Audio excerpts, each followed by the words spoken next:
be the spokesperson for India, that is Bharat.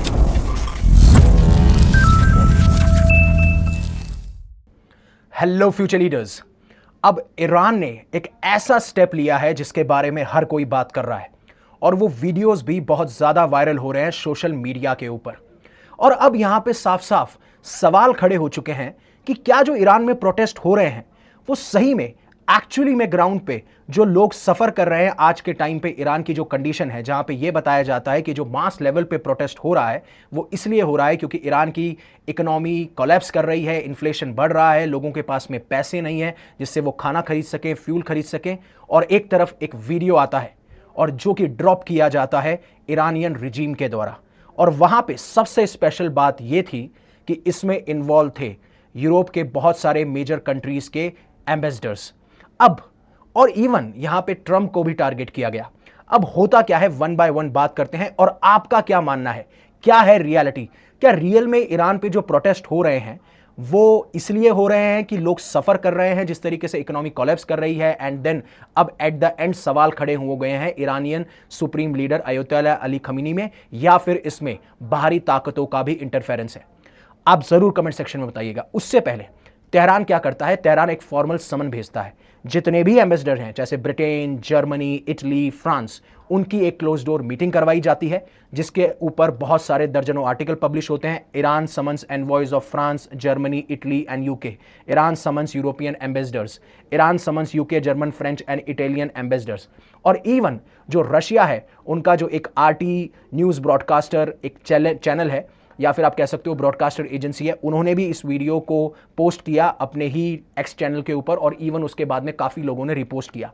अब एक बार के लिए मैं आपको वो वीडियो दिखाना चाहूंगा जहां पे ईरान ये क्लेम कर रहा है, ईरान साफ साफ ये कह रहा है कि बाहरी ताकतें हैं जो इन प्रोटेस्ट को फ्यूल कर रही है, या जो ये प्रोटेस्ट आज के लेवल पे आपको देखने को मिल रहा है ये इस वजह से है क्योंकि बाहरी ताकतें नहीं चाहती कि ईरान में स्टेबिलिटी बनी रहे। और उसके लिए फिर वो एक वीडियो चलाते हैं एंड देन ट्रंप को भी टारगेट करते हैं, जो रिसेंटली एक मिनियापोलिस में इंसिडेंट हुआ था, उसके ऊपर भी बात करेंगे। लेकिन have a look at this video and then I will explain it.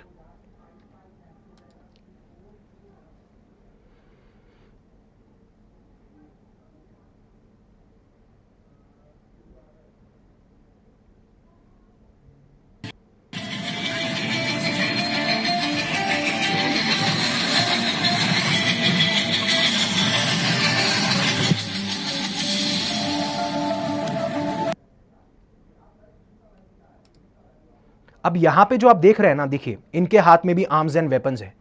अगर आप प्रोटेस्टर्स हैं, देखिए पहला सवाल जो खड़ा होता है मैं उसके ऊपर बात कर रहा हूं।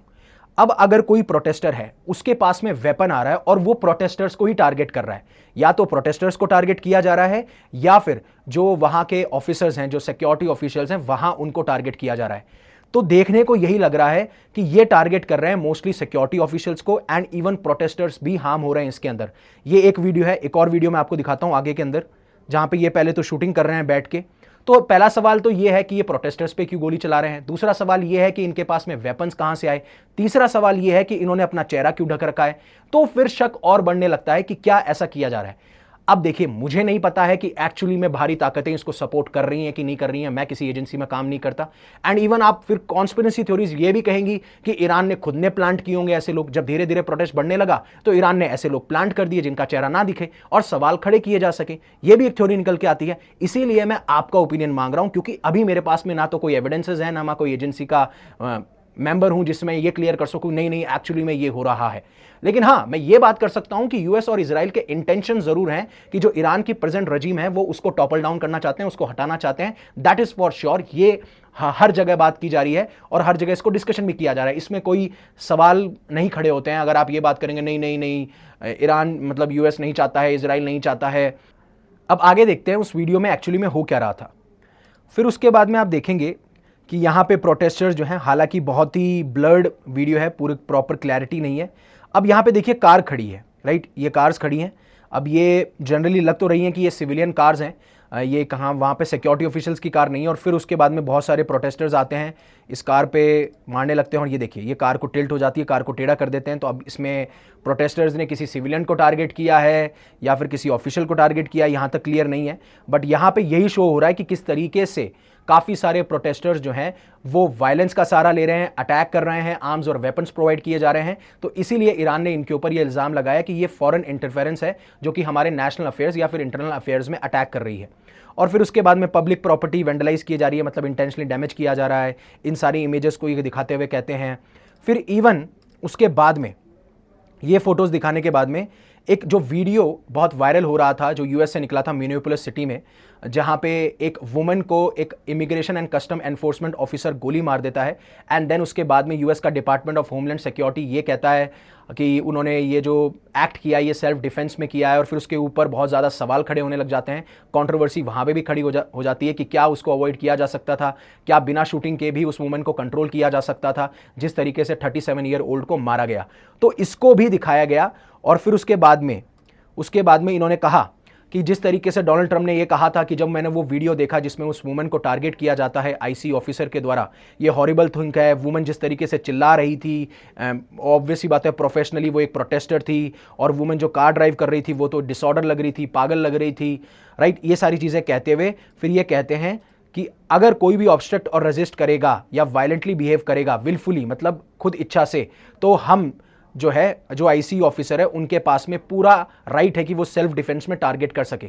अब इसी को दिखाते हुए ईरान ये कहता है कि कहने की कोशिश ये कर रहा था या उन्होंने रिवर्स करने की कोशिश ये थी कि वहां पे अगर कोई प्रोटेस्टर प्रोटेस्ट कर रहा है जिसके पास में आर्म्स हैं, वेपन्स हैं, पब्लिक प्रॉपर्टी को वेंडलाइज कर रहा है, विलफुली कर रहा है, तो क्या हम उनको टारगेट नहीं करेंगे? क्या उन प्रोटेस्टर्स की किलिंग नहीं होगी? अब यहां पे देखा जाए तो ये भी एकदम वैलिड पॉइंट है, लेकिन बात यही है ना कि कौन सही कौन गलत ये आप बता नहीं सकते हो इस चीज के अंदर। लेकिन ओपिनियन जहां जहां पे मैं कह सकता हूं कि हाँ यूएस इजराइल चाहता है कि ईरान की रिजीम को टॉपल डाउन किया जाए, और हाँ ये प्रोटेस्ट अगर आप मेरा ओपिनियन देखेंगे हो सकता है काफी सारे जो एंटी ईरानियन एलिमेंट्स हैं उनके द्वारा हाईजैक कर लिया गया हो सकता है फॉरेन इंटरफेरेंस की इसके अंदर इन्वॉल्व हो। मैं ये कह दूं डायरेक्टली कि नहीं नहीं ऐसा है तो मेरे पास कोई एविडेंस नहीं है तो मैं कह नहीं सकता। लेकिन बात यहां पर यह है कि जिस तरीके का प्रोटेस्ट हमें लार्ज स्केल पे देखने को मिल रहा है, वो प्रोटेस्ट आप ये नहीं कह सकते हो कि सिर्फ ये छोटे मोटे जो गुट हैं या जो ग्रुप हैं वही कर रहे हैं, ऐसा आप बिल्कुल भी कह नहीं सकते हो इस रिगार्डिंग।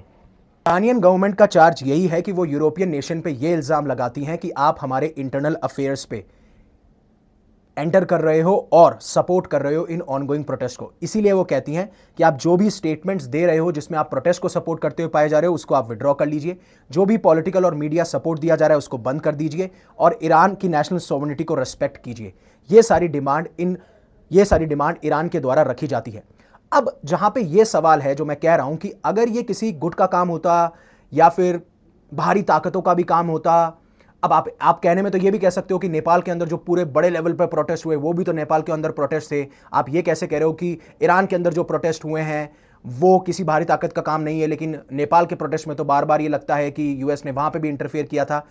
अब ये मैं वही कह रहा हूं ना कि ये कोई मैं नहीं बता सकता हूं ये सारी चीजें, लेकिन जिस तरीके से ये प्रोटेस्ट बढ़ रहे हैं, 31 प्रोविंसेस हैं, 585 लोकेशन है, 186 सिटीज हैं, तो ये कहना बहुत मुश्किल है। और इवन यहां तक ही नहीं, बाहर भी आपको देखने को मिल रहा है कि प्रोटेस्ट बढ़ते ही जा रहे हैं। फॉर एग्जांपल ये ईरानियन एम्बेसी है लंदन में, जहां पे एक इंडिविजुअल जाता है, पहले जो ईरान का नेशनल फ्लैग है जो आप लेफ्ट हैंड साइड पर देख रहे हो उसको रिप्लेस करके मोनार्की वाला जो फ्लैग है जिसमें आपको सन और लायन देखने को मिलते हैं उसको रिप्लेस कर देता है। Have a look at this video as well.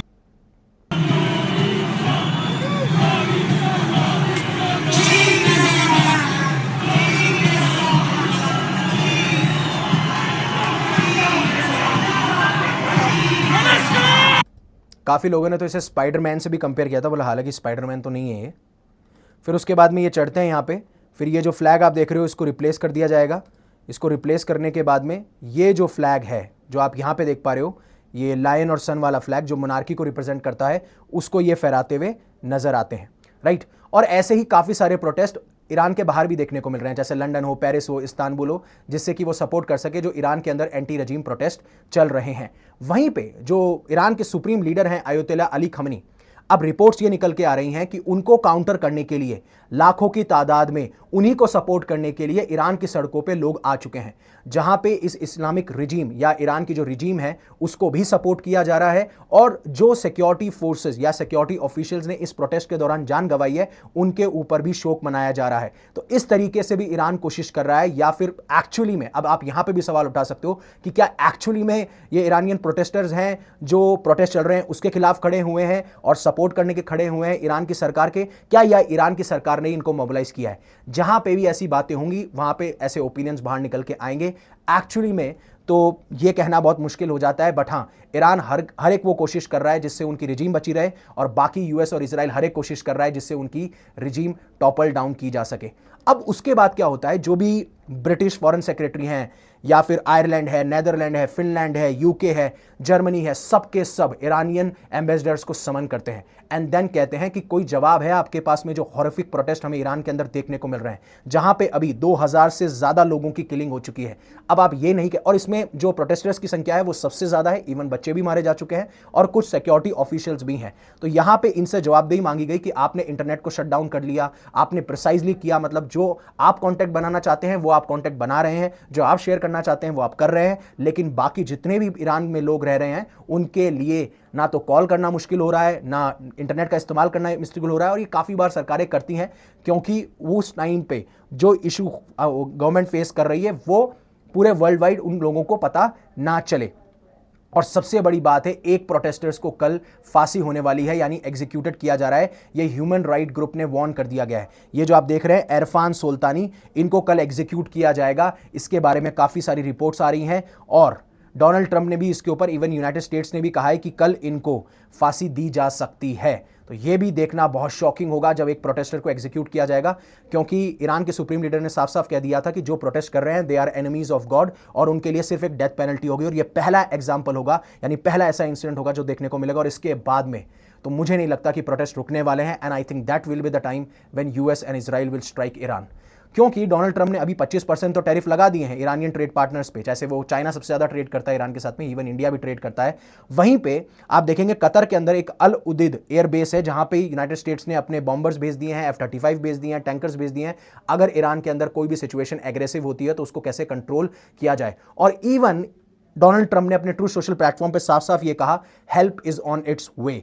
तो उन्होंने साफ साफ ये कहा कि जो ईरान के पैट्रियट्स हैं, आप प्रोटेस्ट करते रहिए, आप जितने भी इंस्टीट्यूशन है उनका टेक ओवर करते रहिए और सबके नाम सेव कर लीजिए जिन्होंने आपके जैसे लोगों को मारा है, जिन्होंने आपको अब्यूज किया है। They will pay a big price. मैंने सारी की सारी मीटिंग्स कैंसिल कर दी हैं ईरानियन ऑफिशियल्स के साथ में, जब तक ये सेंसलेस किलिंग नहीं रुक जाती। Help is on it's way, make Iran great again, president Donald J Trump.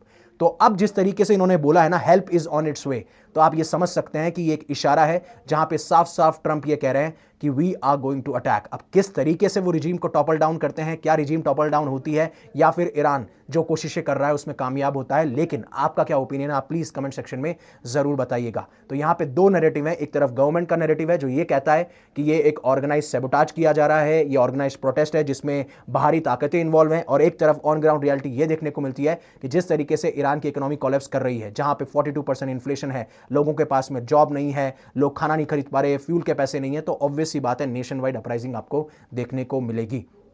आगे जाने से पहले अनअकैडमी आपके लिए लेके आए all India UPSC CSC prelims mock test, जो कि 17 जनवरी को 9:30 से 2:30 बजे होने वाला है। डिस्क्रिप्शन में आपको लिंक मिल जाएगा। Thank you very much for giving me your precious asset, that is your time. Stay safe, stay happy, take care. जय हिंद, जय भारत।